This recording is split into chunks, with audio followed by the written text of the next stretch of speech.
Tuhan firman-Mu ajaib, kekal meski gunung menghilang. Tiada huruf yang gagal, tak terpatahkan siasat. Hidup seperti-Mu ya Allah, lebih dari emas. Aku bersaksi kitab-Mu, kitab yang suci. Mendengarkan firman-Mu, hibur hati yang luka. Terangilah langkahku kemanapun ku pergi.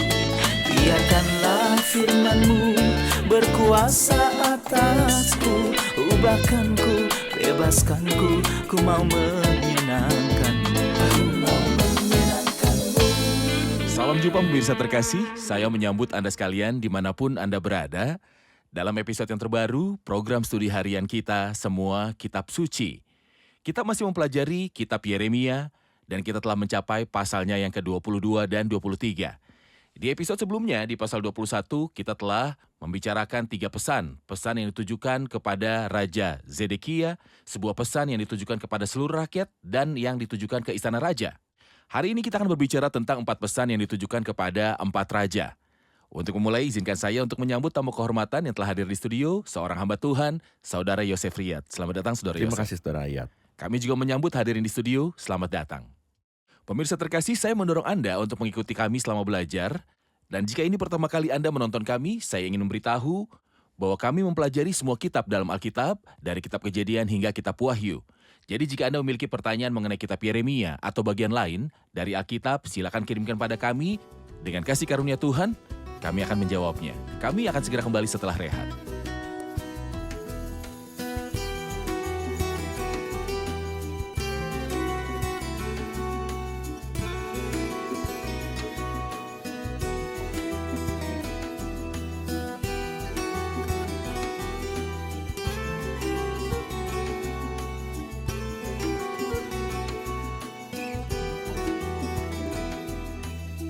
Berjumpa kembali, Saudara Yosef. Terima kasih. Apa yang dibicarakan dalam pasal 22 dari nubuatan Yeremia? Ini berbicara tentang 4 raja terakhir dan 4 raja paling jahat sebelum tahanan Babilonia. Sesuai dengan urutan yang disebutkan dalam pasal ini, mereka adalah Zedekia, raja pertama, pada ayat yang pertama sampai ayat yang ke-9, kemudian Salum, anak Yosia dari ayat yang ke-10 sampai ayat 12. Ketiga, Yoyakim dari ayat yang ke-13 sampai ayat yang ke-19. Keempat dan terakhir, Konia dari ayat 20 sampai dengan akhir pasal. Tapi tentu ini bukanlah urutan sejarah raja-raja tersebut. Tidak, menurut sejarah, raja pertama yang datang setelah kematian Yosia yang saleh adalah Salum, orang nomor 2 di sini. Kemudian Yoyakim yang ketiga di sini, lalu Konia yang berikutnya, yang keempat di sini. Lalu akhirnya datanglah Zedekia yang disebutkan pada urutan teratas dalam pasal ini. Mohon ingatkan kami dengan kitab-kitab sejarah lain yang menceritakan sejarah dari raja-raja tersebut agar pemirsa terkasih kita yang ingin mempelajari buku-buku sejarah mengetahui sejarah raja-raja itu. Pasal terakhir dari kitab Raja-Raja kedua berbicara tentang 4 raja terakhir dan tentang pembuangan ke Babilonia. Dan kita akan menemukan hal yang sama di kitab Tawarikh kedua. Kita juga akan melihat keempat raja itu dan pembuangan ke Babilonia yang terjadi pada zaman Zedekia. Jadi pasal terakhir dari 2 raja-raja dan juga kitab 2 Tawarikh. Benar. Jika kita membaca di bagian pertama, pasal yang ke-22, ayat 1 sampai dengan 9, ada pesan yang ditujukan kepada Raja Zedekia. Apakah isi pesan ini? Saya ingin mengatakan sesuatu sebelum membicarakan pesan tersebut. Masing-masing Zedekia dan Yoyakim memerintah selama 11 tahun, sedangkan 2 lainnya, Salum dan Konia, masing-masing memerintah selama 3 bulan. Jadi total periodenya adalah sekitar 22,5 tahun. Isi pesan yang ditujukan kepada raja pertama, Zedekia, adalah janji sekaligus merupakan ancaman. Janjinya, Tuhan tetap bersedia mengampuni jika mereka bertobat. Ada 2 gelombang sebelum Zedekia. Yang pertama pada zaman Yoyakim dan yang kedua pada zaman Yoyakin dan yang ketiga pada zaman Zedekia. Namun Tuhan memberikan janji bahwa jika Zedekia dan bangsanya bertobat, dia bersedia mengampuni. Seperti yang dikatakan di sini dalam ayat 4, sebab jika kamu sungguh-sungguh melakukan semuanya itu, maka melalui pintu-pintu gerbang istana ini akan berarak masuk raja-raja yang akan duduk di atas tahta Daud dengan mengendarai kereta dan kuda. Mereka itu pegawai-pegawainya dan rakyatnya. Ini adalah janji, namun setelahnya, tetapi jika kamu tidak mendengarkan perkataan-perkataan ini, maka aku sudah bersumpah demi diriku, demikianlah firman Tuhan, bahwa istana ini Maka aku sudah bersumpah demi diriku, demikianlah firman Tuhan, bahwa istana ini akan menjadi reruntuhan. Benar. Pesan ini ditujukan kepada Raja Zedekia, yang Ya. diperingatkan Tuhan sebelumnya melalui 2 gelombang pembuangan pada zaman Yoyakim, kemudian pada zaman Yoyakin. Ya. Pada ayat 10 sampai 12, ada pesan lain yang ditujukan kepada Salum. Dia berkata, janganlah kamu menangisi orang mati dan janganlah turut berduka cita karena dia. Lebih baiklah kamu menangisi dia yang sudah pergi, sebab ia tidak akan kembali lagi, ia tidak lagi akan melihat tanah kelahirannya. Sebab beginilah firman Tuhan mengenai Salum bin Yosia, Raja Yehuda, yang telah menjadi raja menggantikan Yosia ayahnya, dan yang telah meninggalkan tempat ini, ia tidak lagi akan kembali ke sini. Tetapi ia akan mati di tempat pembuangannya, dan tidak lagi akan melihat negeri ini. Mohon berikan gambaran tentang raja ini dan pesan ini.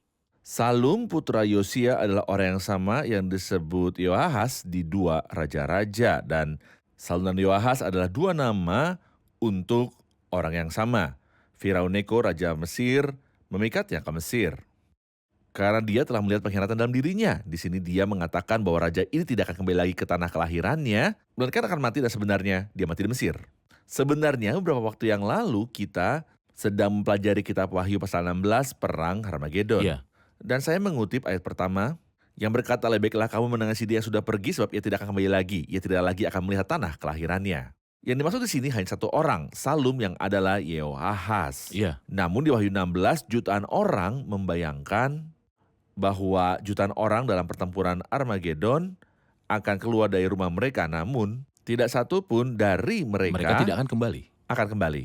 Jutaan orang akan terbunuh dalam perang Armageddon. Darah itu akan mengalir setinggi ke kang kuda, dan sungguh hari-hari yang menyedihkan setelah pengangkatan gereja. Itulah sebabnya kami terus-menerus menangis seperti Yeremia untuk memperingatkan orang-orang akan masa sulit yang akan datang. Saya berharap orang-orang saat ini lebih baik daripada orang-orang di zaman Yeremia. Amin. Ayat ke-13 sampai 19 adalah pesan lain untuk raja yang lain, yaitu Yoyakim. Mohon berikan gambaran tentang raja ini dan isi pesan ini. Faktanya Yoyakim adalah raja yang sangat jahat. Dan itulah mengapa Tuhan sangat membencinya, karena Tuhan memiliki peraturan, sebab siapa yang menghormati aku akan kuhormati, tapi siapa yang menghina aku akan dipandang rendah. Walaupun Yoyakim anak Yosia yang pakaiannya robek ketika mendengar perkataan hukum itu, Yoyakim telah memotong gulungan kitab nubuatan dan melemparkannya ke dalam api, seperti yang akan kita baca di Yeremia pasal yang ke-36. Dan itulah sebabnya ia berkata di ayat 18 dan 19, sebab itu beginilah firman Tuhan mengenai Yoyakim bin Yosia Raja Yehuda, orang tidak akan meratapi dia, aduhai abangku, aduhai kakakku. Orang tidak akan menangisi dia, aduhai tuan, aduhai seri padoka. Ia akan dikubur secara penguburan keledai, diseret dan dilemparkan keluar pintu-pintu gerbang Yerusalem. Kalimat yang mengejutkan ketika ia berkata ia akan dikubur secara penguburan keledai. Walaupun dia adalah raja, dia akan dikuburkan seperti keledai. Dia telah meremehkan firman Tuhan, dan di sini firman Tuhan menjatuhkan hukuman terhadap dia sebagai penghinaan. Dan inilah nasib orang yang meremehkan firman Tuhan. Jadi saya Siapakah berharap, yang menentang firman Tuhan? yaitu orang yang meremehkan firman Allah dan mengingkarinya. Infabilitas dan kesuciannya akan berhati-hati, karena Alkitab berkata, sesungguhnya mereka telah menolak firman Tuhan, maka kebijaksanaan apakah yang masih Benar. ada pada mereka? Benar, siapa yang meremehkan firman, Ia akan ia akan menanggung menanggung akibatnya. akibatnya. Terima kasih Saudara Yosef, kita saksikan laporan dan kembali untuk menjawab pertanyaan. Agar seorang beriman menyampaikan kebenaran kepada dunia dan mengungkapkan keadaan buruknya di hadapan Allah melalui cahaya firman-Nya yang bersinar. Hal ini seringkali membuat dia terkena kebencian yang sangat besar dari dunia. Inilah pengalaman Nabi Yeremia melalui misinya kepada umatnya. Dia terkena banyak konspirasi dan ini selalu menjadi nasib para saksi yang setia. Yesus berkata kepada muridnya, "Kamu akan dikucilkan, bahkan akan datang saatnya bahwa setiap orang yang membunuh kamu akan menyangka bahwa ia berbuat bakti bagi Allah." Saudara yang terkasih, siapkah Anda mengambil resiko dalam perjalanan kesetiaan Anda kepada Tuhan?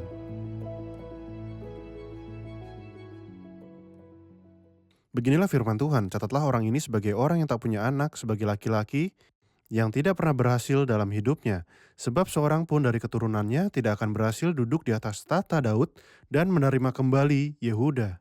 Selama benih kerajaan diganggu di sini, bagaimana kemudian Kristus secara lahiriah akan datang dari keturunan Daud? Maksud Anda Raja Yoyakin. Siapakah Tepat. Konia? Silakan Saudara Yosef. Kita baca di ayat 24, demi aku yang hidup demikian firman Tuhan. Bahkan sekalipun Konya bin Yoyakim Raja Yehuda adalah sebagai cincin materai pada tangan kananku, namun aku akan mencabut engkau. Akibatnya raja ini kehilangan hak istimewa besar yang dimilikinya karena kejahatannya. Iya. Hal ini mengingat saya pada orang lain yang punya hak istimewa lebih besar, yaitu menjadi salah satu Rasul Kristus, yaitu Yudas Iskariot. Namun karena ketidaktahuannya dia menjual Tuhannya demi uang. Dia bisa saja menjadi salah satu dari mereka yang akan menghakimi ke-12 orang Benar. suku Israel. Salah satu dari mereka yang namanya tercantum pada ke-12 dasar kota surgawi, di mana tertulis nama ke-12 rasul anak domba itu, tetapi dia ditolak dan menuju takdirnya menuju kehancuran. Peluang yang hilang. Peluang yang hilang. Sebenarnya ini adalah pertanyaan yang bagus dan penting. Di sini dia mengatakan bahwa karena kejahatan orang ini, tidak ada keturunan yang akan berhasil menduduki tahta Daud. Sedangkan di Matius pasal pertama, kita akan menemukan Konia atau Yoyakin dalam silsilah Kristus. Benar. Faktanya, silsilah dalam Matius pasal pertama diakhiri dengan Yusuf, tunangan Maria yang sama sekali tidak ada hubungannya dengan Tuhan Yesus Kristus. Kristus tidak datang dari Yusuf. Kristus tidak datang dari Yusuf. Itu sebabnya ada silsilah lain dan beberapa orang menganggap ini semacam kontradiksi Alkitab dan itu tidak benar. Mereka tidak mengerti sehingga mereka mengatakan ada 60 perbedaan antara Matius dan Lukas, padahal sebenarnya itu adalah dua silsilah yang berbeda. Silsilah yang disebutkan dalam Lukas adalah milik Maria dan sama sekali tidak ada hubungannya dengan Konia. Jadi keputusan yang dijatuhkan terhadap Konia dalam pasal ini memang telah digenapi.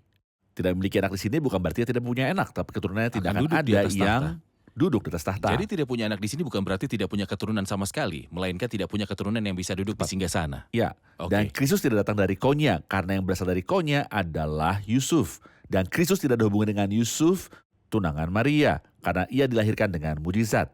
Maria bukanlah keturunan Salomo, melainkan keturunan Nathan, anak Daud. Ini adalah silsilah yang sangat berbeda, dan ini menunjukkan kepada Benar. kita keagungan dan kebijaksanaan Tuhan. Dia memenuhi perkataannya dan membawa Kristus yang akan duduk di atas tahta tapi tidak memiliki hubungan sama sekali dengan Konya. Jadi Daud sama dalam kedua silsilahnya. Daud. Tepat. Tetapi Matius 1 menyebutkan keturunan Daud dari Salomo yang melewati Konya dan Tepat. diakhiri oleh Yusuf. Tepat. Tak seorang pun dari keturunan ini yang menduduki tahta setelah Konya.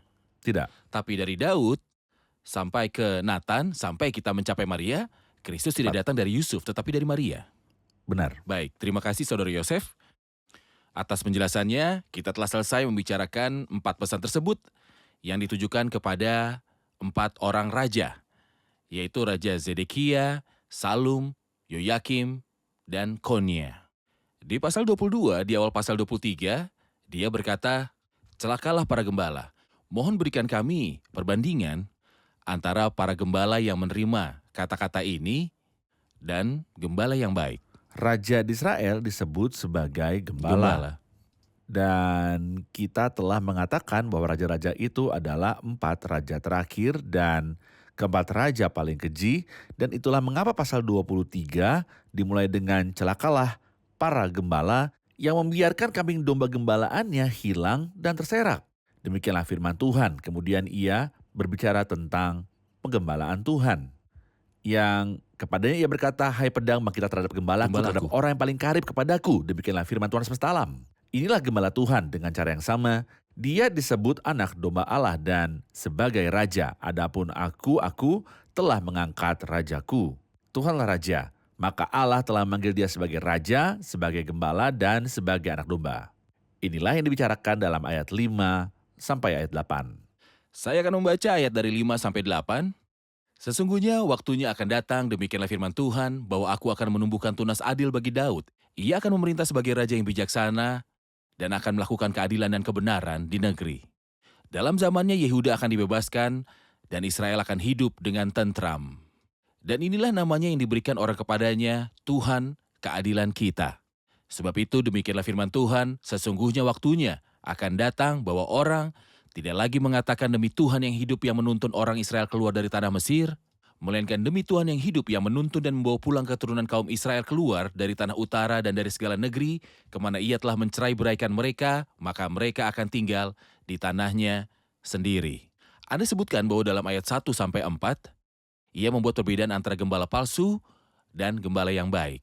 Kemudian ia berbicara mulai dari ayat 5 tentang apa yang disebut dengan cabang yang saleh. Apakah arti nama yang spesifik ini, cabang yang saleh? Dikatakan tentang Kristus cabang yang adil. Berkali-kali dalam Alkitab, Kristus adalah cabangnya. Ngomong-ngomong, kata Nazar berarti ranting, dan itulah sebabnya Alkitab berkata dia akan disebut oleh para nabi sebagai Nazaret.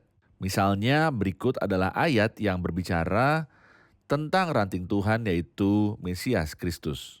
Siapa yang kehendak Tuhan akan berhasil di tangannya, demikianlah firman-Nya dalam ayat 5. Raja yang bijaksana dan akan melakukan keadilan dan kebenaran di negeri. Sementara ia berbicara tentang Konya di akhir pasal sebelumnya, catatlah orang ini sebagai orang yang tidak punya anak, sebagai laki-laki yang tidak pernah berhasil dalam hidupnya.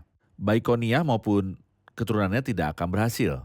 Namun ada satu hal lagi yang tidak berasal dari keturunannya, seperti yang telah kita sampaikan, yaitu sang Mesias. Orang ini apa saja yang diperbuatnya berhasil.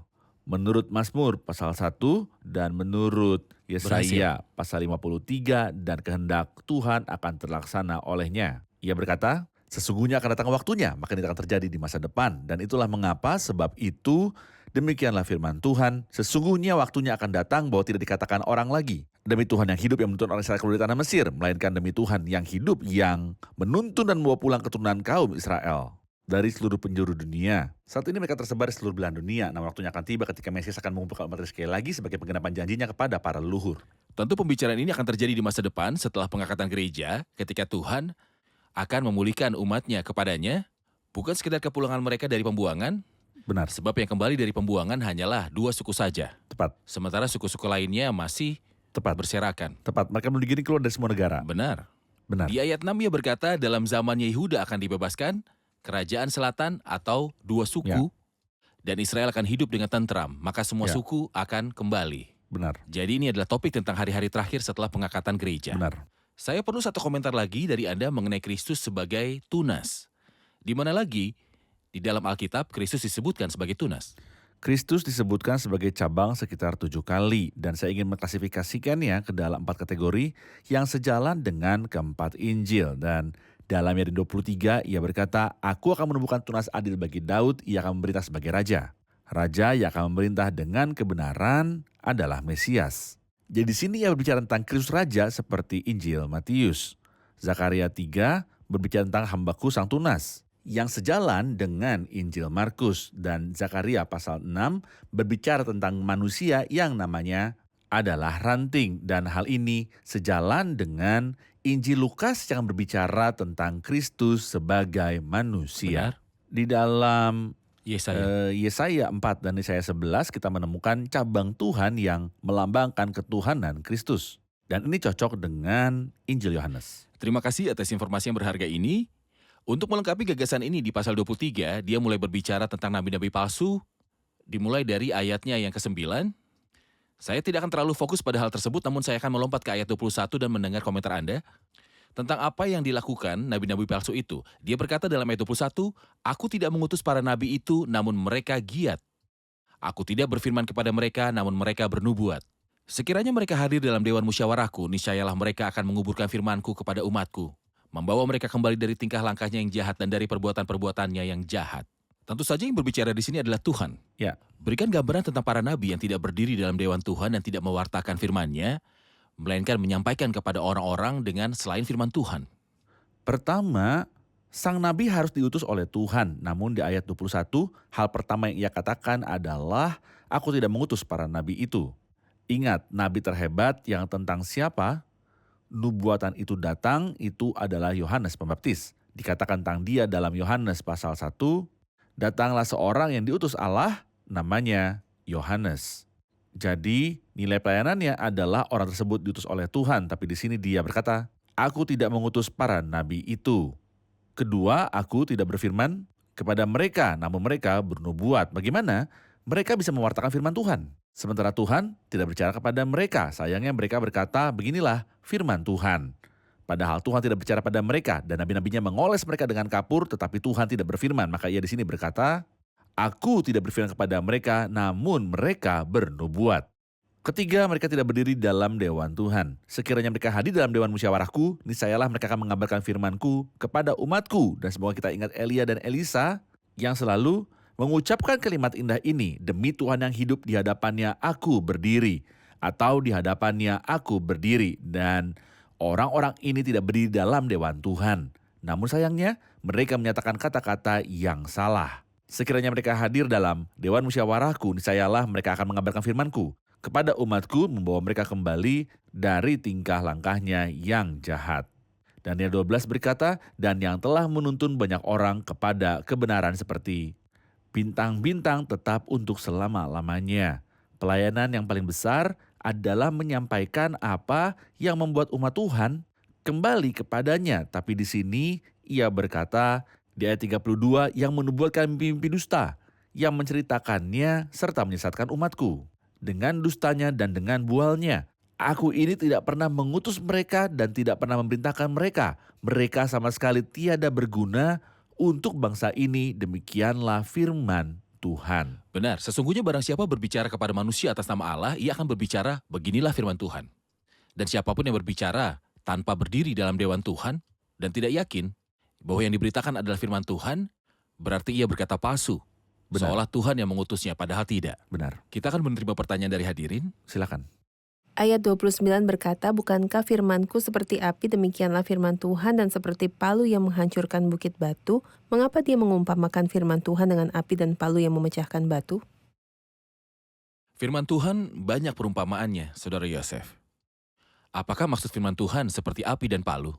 Saya pikir inilah alasannya orang-orang menolak firman Tuhan dan pertobatan dan Benar. lebih suka mendengar kebohongan dari mimpi dan kecerobohan. Kata-kata lembut. Tentang yang Alkitab katakan, apakah sangkut paut jerami dengan gandum? Demikianlah firman Tuhan. Iya. Firman Tuhan menawarkan gandum, yaitu Kristus. Bukan hanya itu, perkataan ini ibarat api yang membakar semak belukar. Dan seperti palu yang memecahkan batu, namun saya tidak ingin berubah. Saya ingin menjadi diri saya yang sekarang tanpa membakar apapun yang saya miliki atau menghancurkan berhala saya. Saya tidak suka mendengarkan firman Tuhan karena itu perkataan nabi palsu sangat populer pada zaman Yeremia, dan sayangnya ini sangat populer di hari-hari terakhir kita, sedangkan firman Tuhan karena api dan palu yang memecahkan batu tidak diinginkan.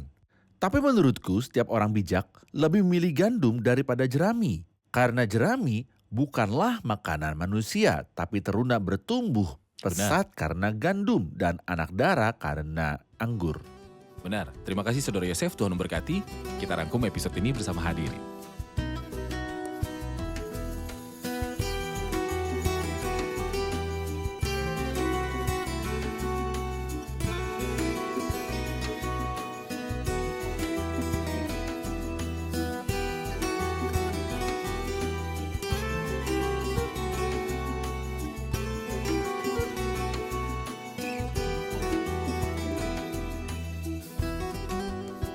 Halo semuanya.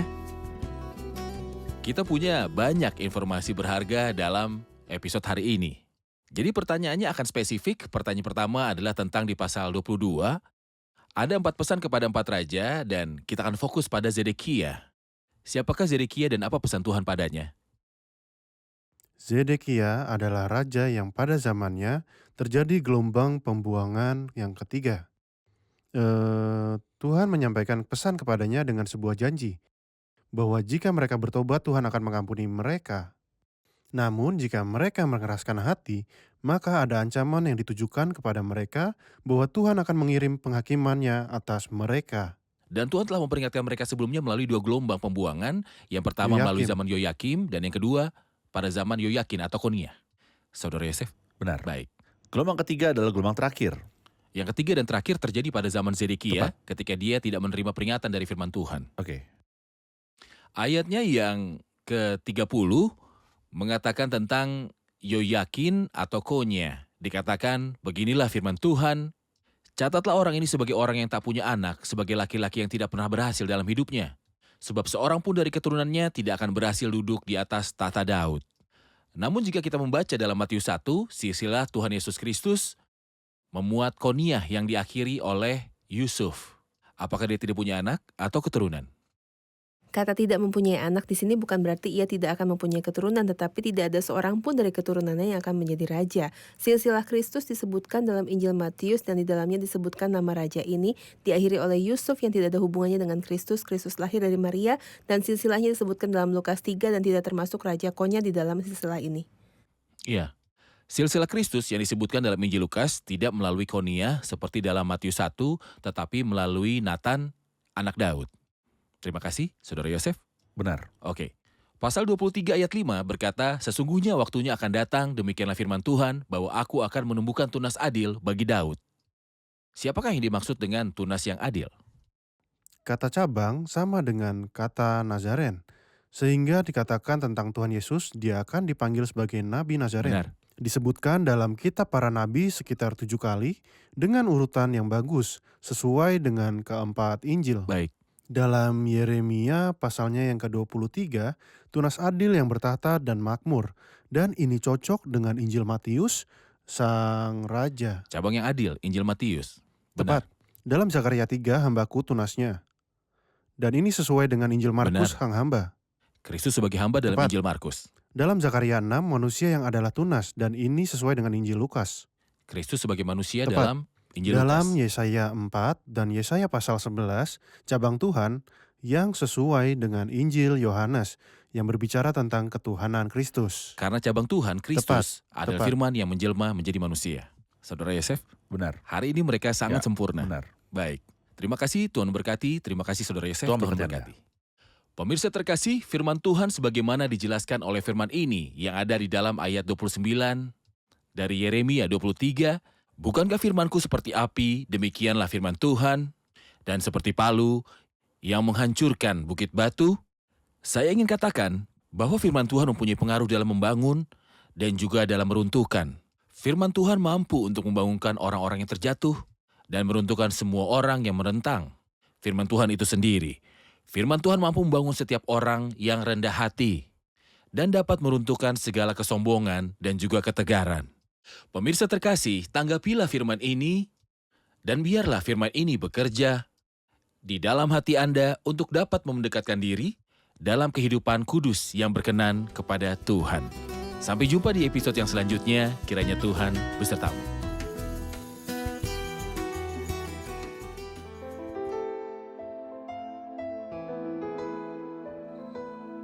Tuhan firman-Mu ajaib, kekal meski gunung menghilang. Tiada huruf yang gagal, tak terpatahkan sia-sia. Hidup seperti-Mu ya Allah, lebih dari emas. Aku bersaksi kitab-Mu, kitab yang suci. Terdengarkan firman-Mu, hibur hati yang luka. Terangilah langkahku kemanapun ku pergi.